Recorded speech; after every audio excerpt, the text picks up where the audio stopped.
pessoal, sejam todos muito bem-vindos e bem-vindas a mais um vídeo aqui no nosso Pipoca com Bruxaria. Eu sou a Lua Serena. Eu sou o Elfo Lunar. E a gente vem aqui trazer, como vocês bem sabem, um comentário, uma resenha sobre a série Cidade Invisível. Vai ter spoiler? Não, vamos tentar nos segurar. Não vai ter spoiler, tá bom? A gente se segura.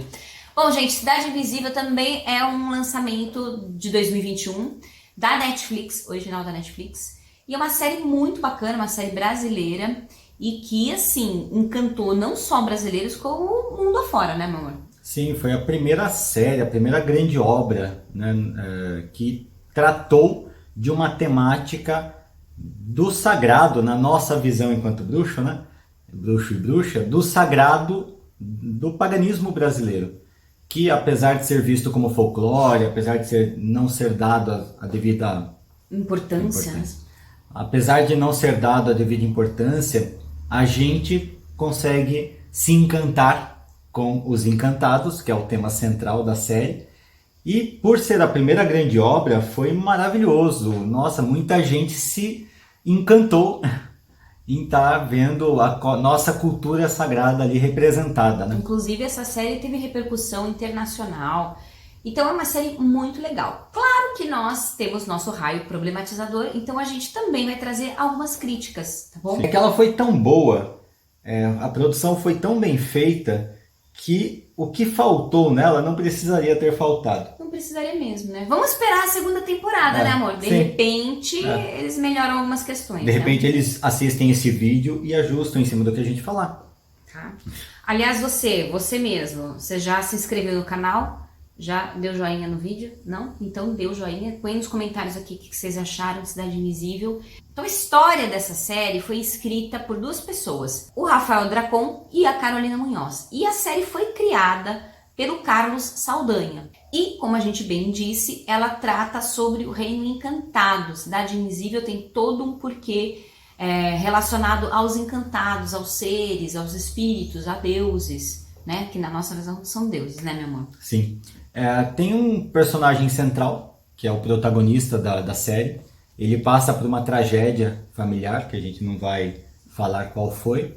Mas a partir da tragédia e de investigações que começam a ocorrer do porquê a situação toda aconteceu, começam a se descortinar alguns mistérios e ele passa a encontrar algumas personagens que vivem ali na cidade, que já viviam ali na cidade, mas que até então ele não tinha se atentado para isso, por causa das próprias personagens que fazem questão de permanecerem invisíveis em relação a quem são realmente, né? Exatamente, então é muito bacana, é uma trama bastante envolvente, então é uma trama policial, e um dos destaques, na nossa opinião, é exatamente a forma respeitosa que vai tratar o que chamam de folclore, mas que é, na verdade, a grande mitologia desse lugar que hoje a gente chama Brasil. E quando a gente fala de mitologia, a gente tem que parar de analisar sob uma ótica estritamente de análise de povos primitivos e enxergar isso como o sagrado daquele povo, né?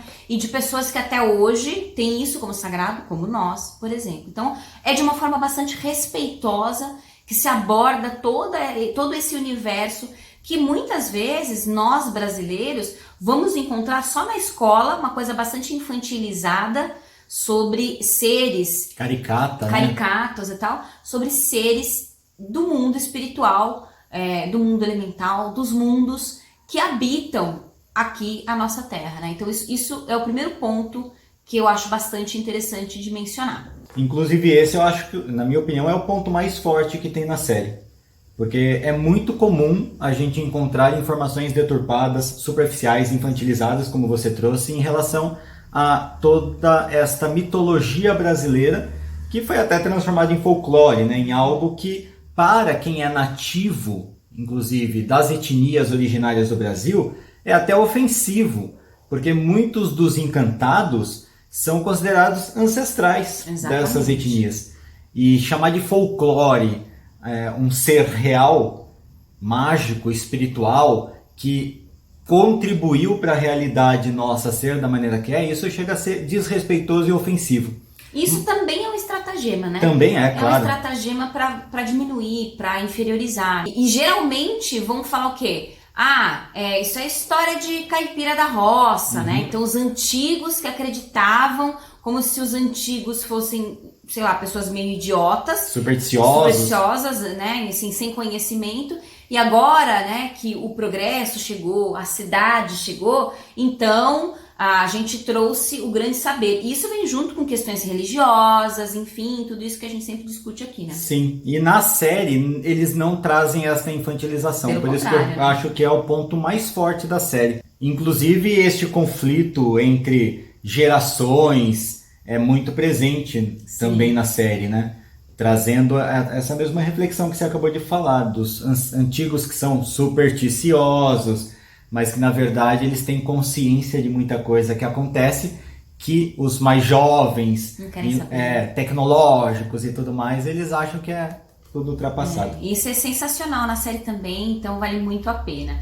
Outro ponto que, assim, na nossa percepção é um ponto alto também da série, é a interpretação da Alessandra Negrini. A Alessandra Negrini, ela tem uma personagem super importante na série e ela, assim, ela tá maravilhosa, gente. Aquela mulher tá maravilhosa daquela Ela é uma personagem. bruxa de verdade. Ela é, de verdade. Ela não envelhece, ela come placenta, brincadeira.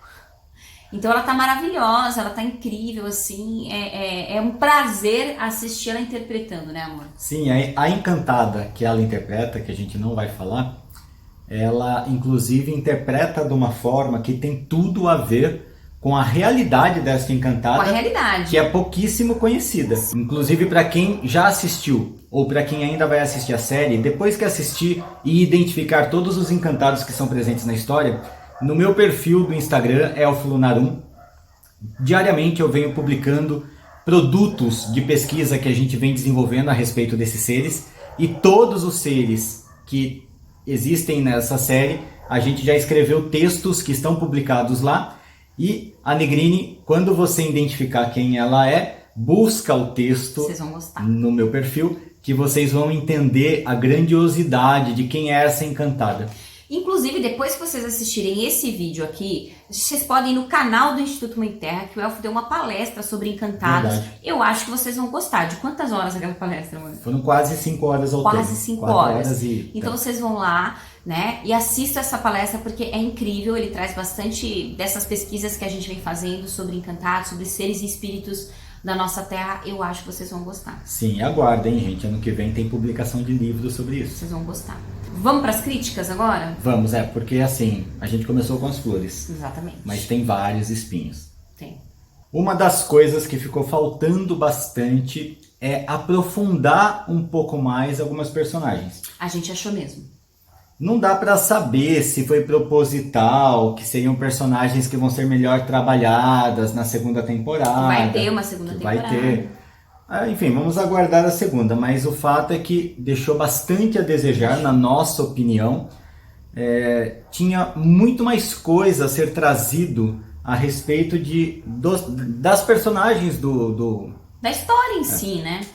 Tinha muito mais coisa a ser trazido das personagens da história, das personagens que são trabalhadas ali, dos encantados, então nem se fala. Apesar de ter tido todo este cuidado e respeito, ainda assim faltou muita coisa que poderia ter sido trabalhado e a gente não vê como mais dificultoso, dado a grandiosidade da produção. Até porque a produção é muito gostosa, né? Então você assiste, não é aquela coisa cansativa, porque tem obras, e que nós vamos trazer algumas aqui, que nós até gostamos, mas são obras assim, um pouco cansativas. Não assistam com sono. Não dá pra assistir com sono, um pouco maçante. Não é o caso de Cidade Invisível, ela tem uma toada muito legal. Talvez, inclusive, uma saída para dar essa toada mais dinâmica tenha sido suprimir algumas histórias ali dos personagens, mas seria muito interessante, não teria porquê, na nossa percepção, fazer isso, né? Porque essa supressão, na nossa opinião, até gerou uma falha muito, muito séria. Sim. Outra crítica que a gente tem é que muitos dos seres que são trazidos ali, seria melhor ser abordado, para não trazer spoiler, né? Seria melhor serem abordados num contexto de norte e nordeste do Brasil. A gente acha que poderia ser muito legal até mesmo para trazer a riqueza do norte e do nordeste, Sim. principalmente nessa parte desse sagrado, que é maravilhoso, Que né? o Sudeste subjuga Exatamente. a grandiosidade dessas regiões do Brasil. Eu e o Elfo, a gente comentou enquanto assistíamos, falando, não, mas... porque a série se passa no Rio de Janeiro. E tudo bem, a gente ama o Rio também e tudo mais. Os Encantados estão lá também. Exatamente. A ideia de chamar Cidade Invisível, eu acredito que se passar no Rio de Janeiro, que é uma grande cidade conhecida internacionalmente, tal, uma grande cidade maravilhosa em seu aspecto também de natureza, né, de beleza natural. Então tudo bem, eu consigo compreender isso, mas a gente acha que de repente poderia ser mais interessante mostrar o norte e o nordeste do Brasil, que é riquíssimo nesses saberes nativos, né?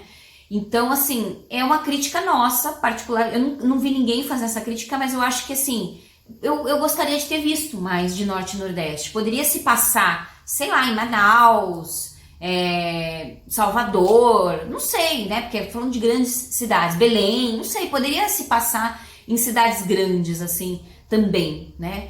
E se passa no Rio. E pode ter sido uma questão estratégica, ou pode ter sido, inclusive, pensado para realmente trazer para o contexto bem urbano, bem sudeste, que esses encantados vivem, inclusive nessas regiões como o sudeste, que assim, selva de pedra, né? Mas olhando por esse lado, então talvez fosse melhor numa cidade mais selva de pedra ainda, tipo São Paulo, né?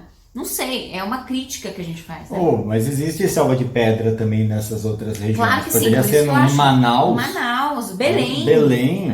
Então, assim, fica meio sem sentido realmente, né? É uma crítica, mas que de maneira nenhuma invalida. A série é só realmente uma crítica que eu acho que seria legal, né? Agora, a coisa mais séria, na nossa opinião, que tem a ver com essa mesma superficialização em alguns elementos, é a invisibilidade quase que completa das tradições indígenas. Sim. Todos os encantados que existem na série, indígena. nenhum traz Pessoa qualquer indígena. relação, nenhuma personagem é uma pessoa de etnia ator, indígena, nenhum ator é de etnia indígena, e os encantados que são trazidos na história, quando a gente conhece eles, e quando a gente pesquisa sobre eles, a gente vai ver que as origens desses encantados, a grande maioria está nas tradições indígenas. Mas não, isso não é citado. Então, mesmo a maneira de um encantado surgir, ser criado, é uma maneira extremamente moderna, superficial. Não que não existam aquelas versões dentro do folclore, aí é folclore mesmo. Exatamente. Brasileiro. Mas bastaria uma pesquisa um pouco mais, nem tão aprofundada mais, para se trazer as relações das etnias do sagrado nativo, exatamente, porque tem os encantados que estão ali, eles estão todos ali, talvez só uma da Negrini que tenha uma origem mais forte, espanhola, portuguesa, mas também tem elementos fortes de uma grande deusa aqui do Brasil. Mas os outros todos têm uma raiz muito forte na encantaria indígena brasileira. E isso é suprimido da história, a gente sentiu muita falta. Exatamente. Então, até tem uma relação, como ele mesmo colocou, faltou um pouco aprofundar alguns personagens, porque se aprofundasse esses personagens, não teria como não falar mesmo, né, da população indígena, das pessoas que realmente, né, a sangue, literalmente, né, sangue, conseguiram guardar um pouco desses mistérios e desse sagrado para que hoje a gente pudesse ter uma série falando sobre isso. Então, sim, foi uma falha, na nossa opinião, a falha mais grave. A falha mais grave, com certeza é o ponto mais fraco da série, na nossa visão. Mas vale muito a pena, né, meu amor? Sim, tanto que estamos ansiosíssimos pela segunda temporada. Sim, é linda, é muito boa, a produção é excelente, tem esses pontos. Digam pra nós aí nos comentários o que vocês acharam. Vocês acham que ela pecou ou não pecou nessas questões? Comentem aí pra gente, a gente vai ficar muito feliz, a gente responde todos os comentários. Não deixem de seguir a gente também lá no Instagram, a gente publica diariamente coisas lá, @elfolunar1, @luaserena77. Temos também o Instagram da nossa escola Instituto Mãe Terra, @Instituto Mãe Terra. também o nosso canal do Instituto Mãe Terra. Desliga agora o vídeo e vai lá no canal do Instituto Mãe Terra, aproveita para se inscrever também, ativar as notificações e assistir a palestra de Encantados do Elfo, tá? Certo? Qualquer coisa, mandem pra gente seus comentários, suas dúvidas, seus pareceres, e se tiverem mais elementos que a gente não trouxe aqui na nossa análise crítica, comentem com a gente, compartilhem com a gente o olhar de vocês. Até sexta-feira. Até.